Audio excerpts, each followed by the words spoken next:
قبل از شروع فقط این را بدانید.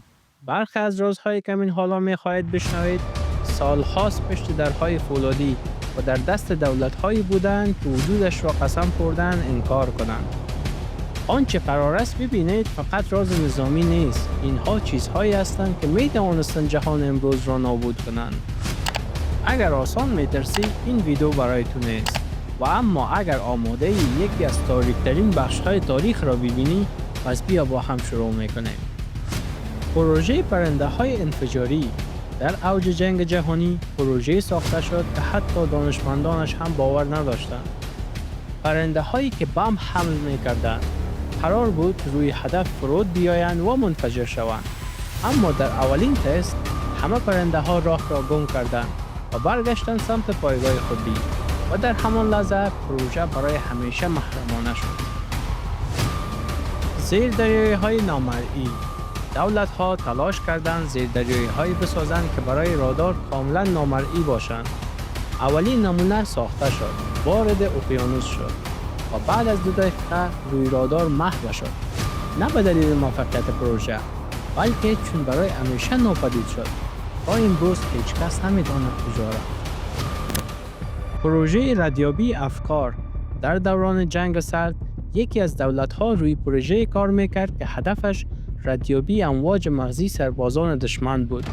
آنها می‌خواستند قبل از وقوع حمله از نیت دشمن آگاه شوند. بودجه‌ها خرج شد، آزمایش‌ها انجام شد، اما نتایج آنقدر غیر قابل توضیح بود که کل پروژه سریع‌تر از قبل شد. گفته می‌شود برخی تست‌ها واقعاً موفق بودند.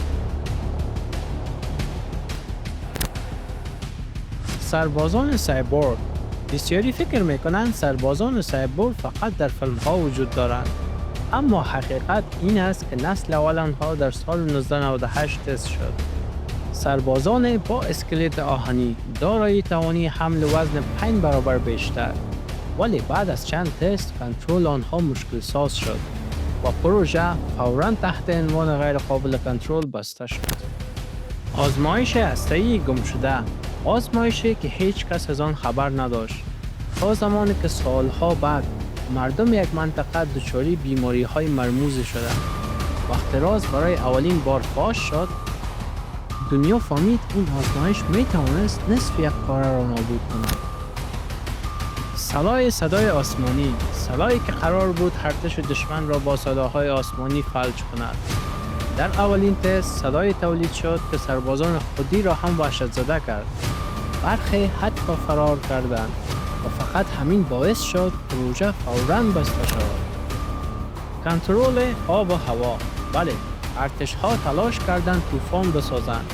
با تغییر ابرها، بارش‌ها و رطوبت هوا می‌خواستند دشمن را نابود کنند. اما اولین تست باعث یک بارش سیل‌آسایی شد که هیچ کس فکرش را نمی‌کرد و این راز برای 10 سال پنهان ماند. ابرسلاح لیزری. این سلاح آنقدر قدرتمند بود که در تست اول وسیله هدف را قبل از برخورد نور تبخیر کرد، اما دمای تولید شده کنترل نشده بود و دستگاه در همان لحظه منفجر شد. بعد از آن تمام اسناد پروژه محرمانه اعلام شد. موشک باهوش. این موشک ها قرار بود مانند یک موجود زنده فکر کنند، مسیر را اصلاح کنند و خودشان هدف بهتر را انتخاب کنند. اما اولین نمونه بعد از پرتاب چرخید و به همان پایگاهی که از آن شلیک شده بود برگشت و پروژه بلافاصله لغو گردید. و اما راز شماره 1، سلاحی که سالها وجودش انکار می شد، پروژه سایه های سیاه. گفته می شود ترکیب از فناوری، صدا، نور و آزمایش های روانشناختی بود. این سلاح نه تخریب می کرد نه انفجار داشت، بلکه ذهن دشمن را خاموش می کرد. وقتی نتایج اولیه فاش شد، تمام پرونده در کمتر از 24 ساعت نابود شد و حتی امروز هم هیچ کشور مسئولیتش را قبول نمی کند. اگر فقط یکی از این پروژه ها کامل می شد، جهان امروز به شکل دیگری بود. حالا نوبت تو است. کدام راز بیشتر تو را شوکه کرد؟ در کامنت ها بنویس و فراموش نکن ویدیو را لایک کن، صفحه فکرنامه را سابسکرایب کن و زنگوله را فشار بده و ویدیوی بعدی حتی تاریک‌تر از این خواهد بود.